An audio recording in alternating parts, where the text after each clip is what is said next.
Who would have known that he would come back in such a big and important way? Oh, hey, you caught me reading Ready Player 2 by Ernest Cline, the sequel to Ready Player 1, which you're reading for this semester. In any event, welcome once again to week 15. I can't believe that time has gone this quickly.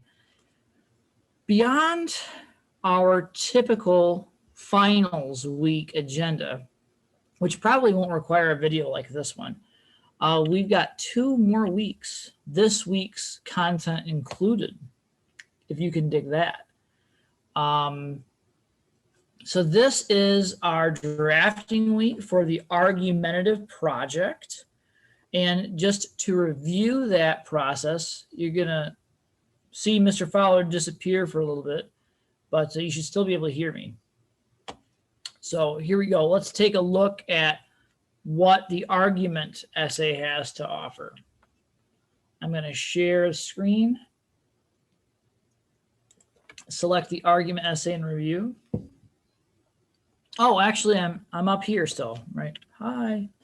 So in any event, as a reminder, by way of reminder, this Friday on or before midnight, it's up to you. I'm always willing to take an early draft. It makes my job a lot easier, but you have the full time to use this week to continue the drafting process for your argumentative essay project. Again, that's due at midnight or before on this Friday, which would be March 30th. Again, it's 100 points, 50 points for this draft, and then another 50 points once we get through peer revision and you revise. About 1,250 words or more. You can expand if you need to, which is not quite 5 full pages. Okay. Typical format, just making sure that at least 2 of your 4 sources for this selection, this essay, come from peer-reviewed journals that you found through our college databases.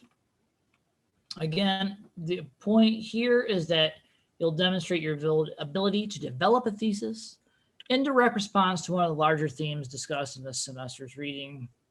And then you will develop a thesis with persuasive claims and support, all while following the structure of a college level argument.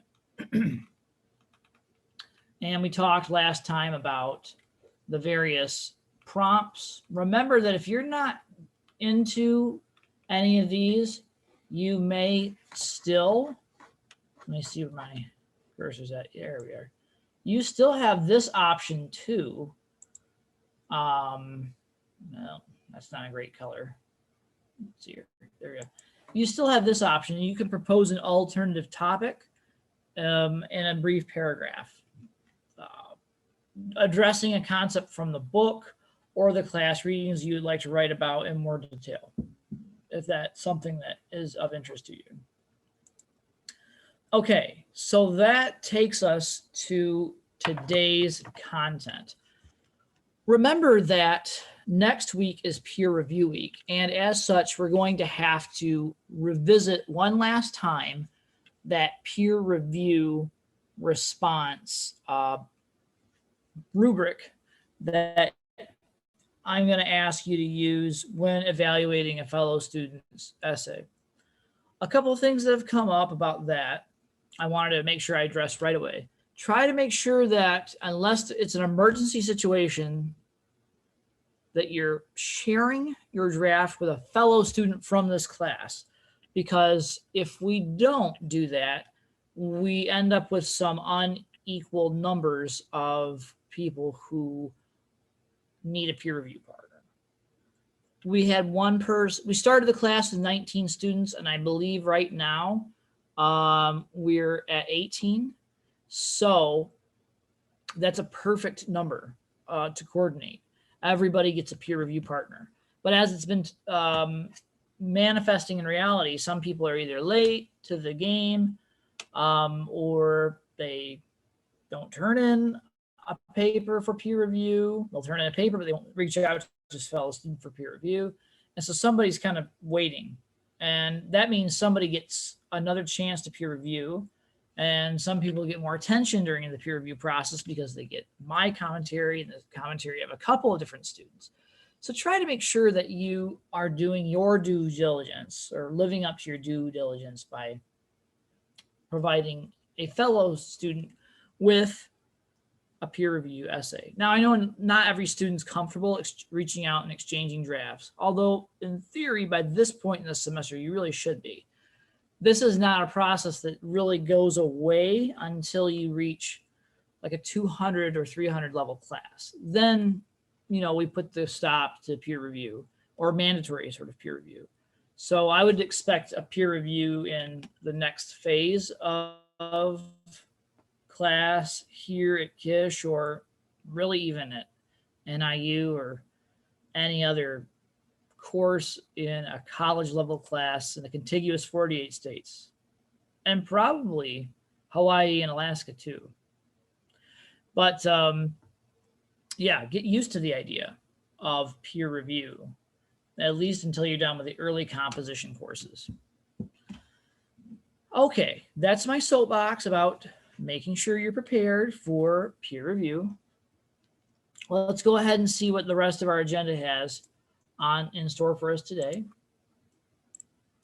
As you can see, it is drafting week. Week 15 discussion. That's the first thing that I should have mentioned. So this is the final written discussion of the semester, if you can dig that. One more and you're done. So remember that, again, you want to post a response to the prompt, which is free write about your strategies for doing well during the argument essay, along with any concerns you have about the assignment. So again, you want to address the response, which I just read, maybe 3 to 5 sentences in response. For this one, since it's a little bit shorter and more free form, I think 3 sentences should suffice for a pretty good response. Then once you've made your response, you can see if any other of your fellow students have made a similar or additional response. And then you need to reach out to at least 2 of them to comment on their ideas. This last weekly discussion question is also a good opportunity for you to reach out to me if you've got concerns or you're frustrated or you're just not sure how to get to the finish line for this last essay, the argument topic, okay? Then you're watching part of this 30-minute Zoom discussion, and we're going to talk a little bit about drafting support and some suggestions that I have made previously, which I'll repeat in just a few minutes. And then we'll take a look at a peer review sample. Once again, a last reminder that the argument essay will be due on the 30th, this Friday. And of course, for next week, just gear up and prepare yourselves for the realities of peer review session 3. Okay. Our Kish feedback surveys for the class. We got one more day. All right. One more day. And we're sitting at about 16% activity. So if you get a chance to watch this video later this morning, please go ahead and take some time to check your Kishwaukee College emails so that you too can participate in the feedback discussion, because I need to know how to become a better professor, how to suit your needs in a more direct and realistic manner. This is the only opportunity, I should say the only formal opportunity that you have for this and any other classes that are selected this semester. So don't be shy about completing that feedback survey. Okay. Now, as to drafting for this week, this is about the 3rd time I've mentioned this, so that's why I'm going to mention it here again. Try to work at a rate of 1 page per day. So if you haven't started the argumentative essay at all, and you want to start today, now that you've presumably gathered your research, Today, you may want to focus just on the introduction, right?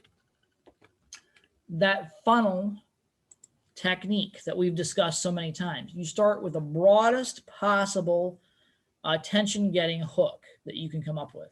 And then you funnel that information to more and more specific detail, like the specific claims that you're going to use to justify your views or opinions. And then you end on the most specific point, your thesis. And it's there at the thesis where you state in no uncertain terms for your reader how you feel specifically about said topic. In this case, whether you agree or disagree with the general arguments made by an author whose work you're researching. In this case, it could be Ernest Cline, or it could be one of the other authors that we've read in terms of support material that we've been using to augment our discussions over the past several weeks. From that point on, if you can, start from there throughout the rest of the week, I think you'd be relatively good, because that would mean Tuesday, you could then start your first body paragraph. So you take the first of your 3 or 4 claims that you're using, and you explore that claim in greater detail. And the way that you do that is you take the idea, restate it as it was mentioned in your introduction, and then you expand on it. So one sentence just reminds your reader about what the first or initial of the series of claims that you made was. That's one sentence. Sentence number 2, you elaborate, explaining how you feel or why you feel the way you do.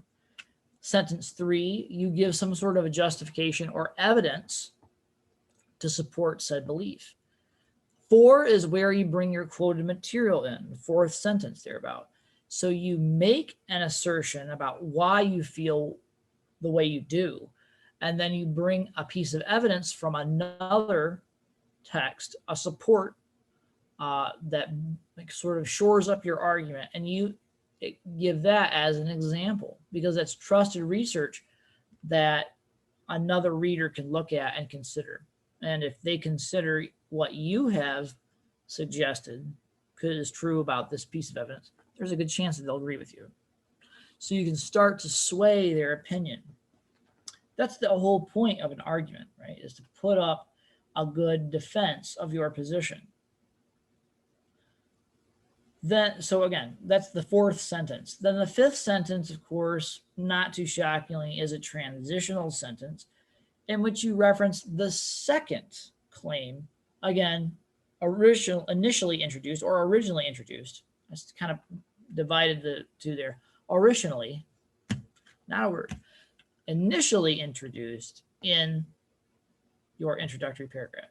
And then you repeat that process for your 3rd claim, using the same or as kind of a similar architecture to the design flow of your paragraph. So now that's introduction, 3 sort of support points, evaluated. You're talking about your 5th paragraph. The 5th paragraph is a little bit unique. So you're thinking about writing the 5th paragraph around Thursday. That's the refutation. That's where you actually pause in your discussion long enough to consider the alternate perspective. So someone who disagrees with your point, do they have relevant points of disagreement? If they do, try to imagine what those are, or try to anticipate counter arguments to your position, and then argue against them by acknowledging that there are some good ideas or some relevant points about the opposition. This will do 3 things. Number 1, it will make you seem like a more well-read and more well-rounded writer, because you're not presenting yourself as someone who has just researched one aspect or one position of a particular topic. Number 2, this does allow you to sort of undercut some of the more blatant arguments that an opposing perspective might take on. And third, you're able to kind of cover your own butt, so to speak, by looking for gaps in your own knowledge, and just double checking to make sure that you don't need to research a point that's a little bit more finely made, which may just happen to be opposed to your perspective. Now, in a research paper like this one, with the kind of time and scope that we have, it's probably not going to be very detailed, but thinking ahead to another larger writing activity or assignment, excuse me, that you might have to deal with later in your academic career, it's a good idea to get used to this, because double checking yourself is always good before you submit a high level essay for a large grade. Then, of course, by Friday morning, Thursday evening, somewhere around there, you probably want to put the final touches on the paragraph with a conclusion. Start with a specific bit of information by restating a thesis. That's probably the most important element in the conclusion. Then you can broaden your horizons to a more general idea as you close out the essay. Start with this sense of revisiting the main claims and quickly using the evidence, like sort of a shorthand for the essay, right? Almost a synopsis of the essay. And then the very last sentence that you write should just be some kind of a closer, or perhaps a poignant thought or comment that you could use to leave your reader thinking about the larger ideas that you've been discussing throughout the paragraph, throughout the essay, the various paragraphs in your essay. Try it like that. Okay. Again, I know that's pretty much rehashed material that we've already talked about, but I feel it's worthwhile to reiterate some of those finer points. So last week, we looked at a student sample from She's a Student about the sedentary lifestyle. I tried to point out some things I thought were good introduction points, ideas. You can go back and watch that video for more details about that. All right, but now that we've read that example, we can prepare ourselves for a peer review for the argument. And here's a sample of what we're going to take a look at. I think this is large enough, but I'll bump it up just a little bit. Okay, so remember that this form should always match up with the essay that you're reacting to. So next week, looking ahead, when you get a chance to revise or participate in peer review, you should see the peer review essay 3 argumentative topic. So again, your name goes first. Here I just have it swapped in the generic reviewer. The title of the essay, again, The Sedentary Lifestyle, and the peer reviewer's name, She's a Student. Okay. We've got the overview and the peer review question discussion response. So here's the first one. What seems to be the controlling thesis, the main idea against which your peer review partner's paper is arguing? So what are they arguing about or against, essentially? And the response from our peer reviewer partner was, she's a student, is arguing that the sedentary lifestyle in the US is growing at an alarming rate, with little evidence to suggest it will stop without direct involvement of parents and young people. I think that's a good general synopsis of what the main thrust of that particular essay is. Were the claims that the author used, or identifies for his or her own argument logical? If they were not, though, could you think of a way the author could improve upon his or her claims? So this one's really opinion-based, which I know is dangerous, but it's also important in an argumentative essay to make sure that your readers are understanding your claims and that they're somewhat logical, or at least related to the ideas that you're trying to present. Because if you can't get them to understand your basic points of argumentation, you have very little to no chance of convincing them to adopt your perspective. And in the real world, when we're dealing with writing and we're dealing with the writing of an essay, that's sort of the whole point in the practice itself, is to convince your audience to take up a specific action or to adopt a position on a particular topic or other. Thus, very important that your claims are presented in a logical and precise way.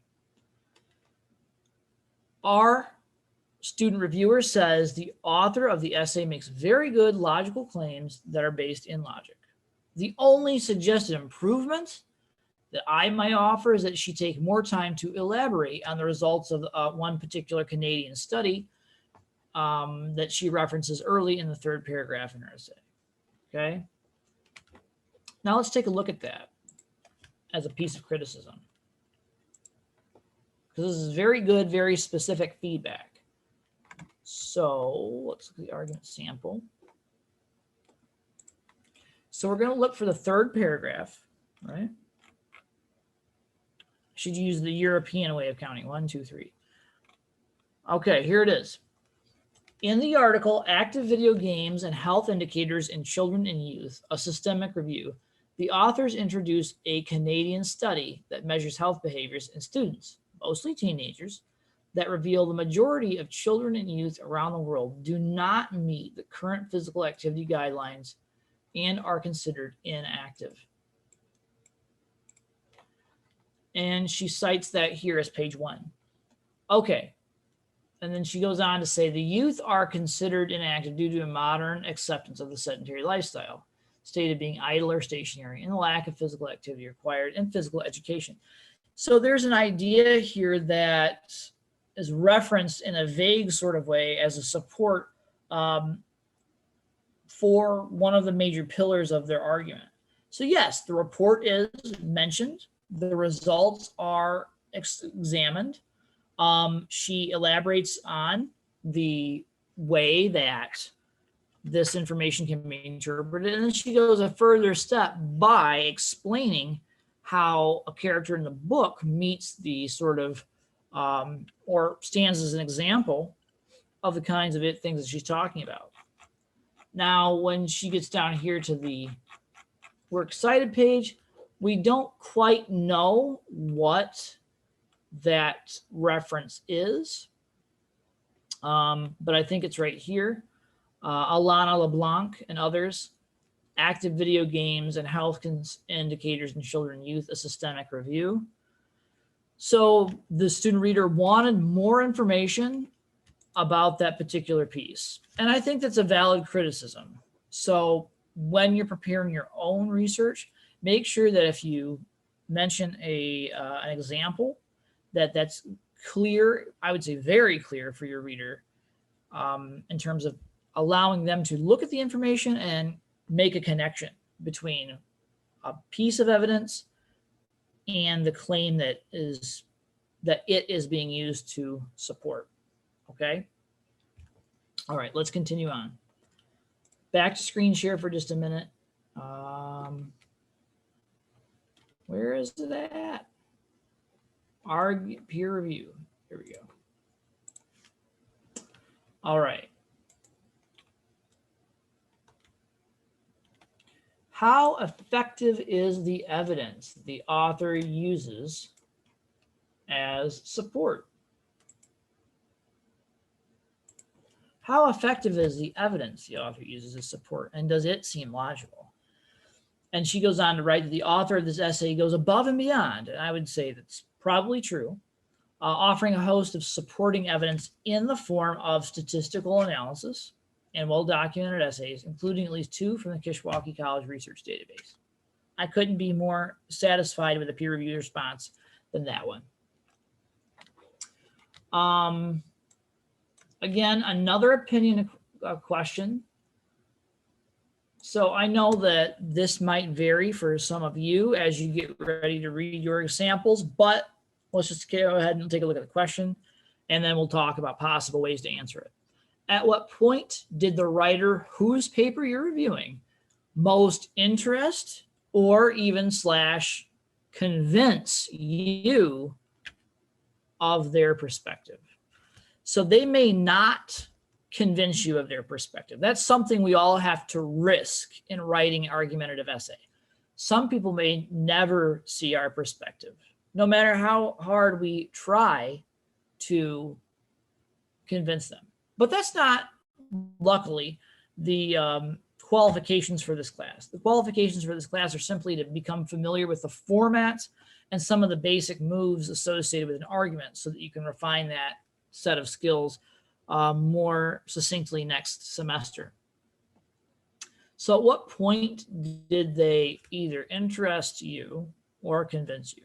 So if they don't convince you, they may at least offer some interesting counterintuitive ideas, or maybe just bring up a piece of unique evidence, or simply throw a fascinating statistic your way that you had been aware of prior to reading this essay.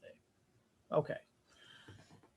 In this case, the student reviewer is interested and not convinced.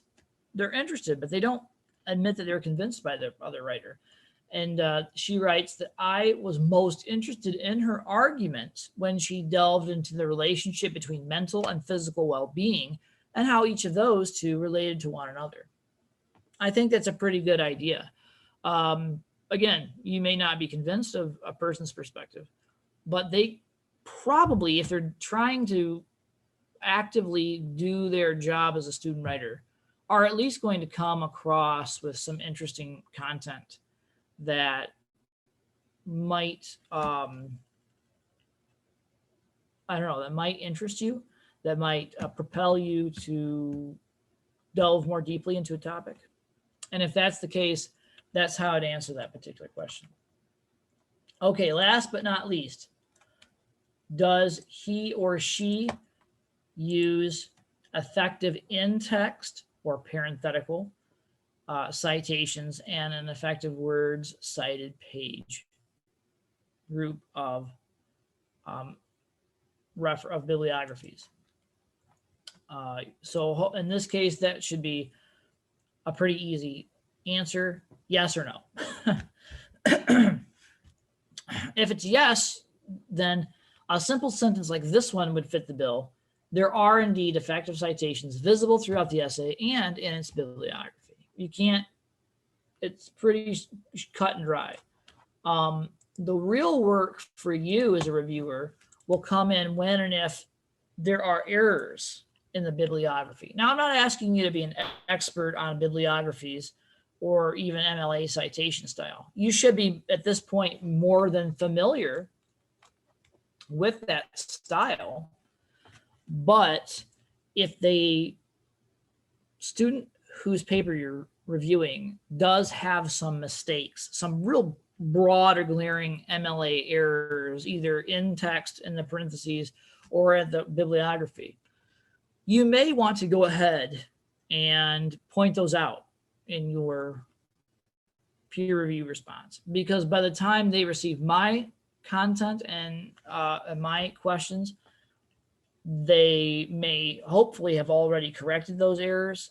But if you see something and that I missed, this is, again, the last opportunity they have to make an adjustment and correct that error or potential errors. Okay, so that's about it for me for this week. It's kind of a shorter video, I know, but again, we're just reviewing the basics on peer review. And as always, if you have questions or concerns, reach out to me via email.